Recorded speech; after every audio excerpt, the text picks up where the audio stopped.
Oops, paalam na sa mga saging namin, no? Ayan. Mga saging kami. Pero itong niluluto nyo. Ha? Gusto mo?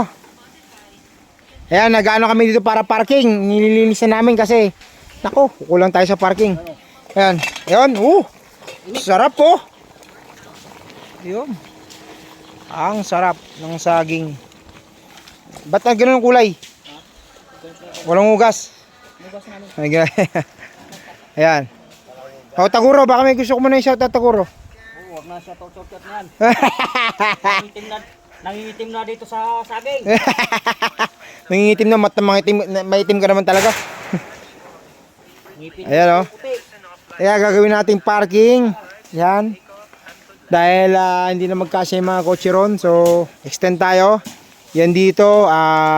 Sako pa yan ng Master Win Garage. So, nilagyan ko lang ng ganyan kasi medyo malawak pa yun doon, no? So, pwede natin lawakan ulit. Okay. Meron tayong bisita doon eh. Akin na, pahingi ako ng ano. Yun. Yan. Ganito talaga sa ano namin, sa bukid.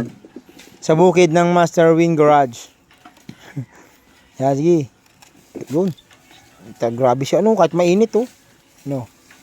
Diba? Yun. O yan. Mainit-init pa, oh. Dadali natin doon sa ano. Okay na to.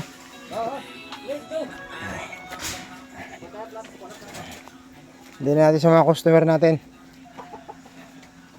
Ayun, customer, oh, mainit-init pa, oh. Wala eh, bundok dito eh.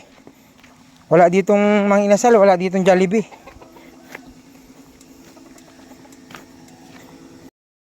Eh, may customer tayo.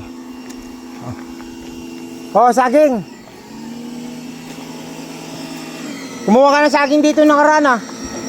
Ano, luto ako ng saging oh. Oh.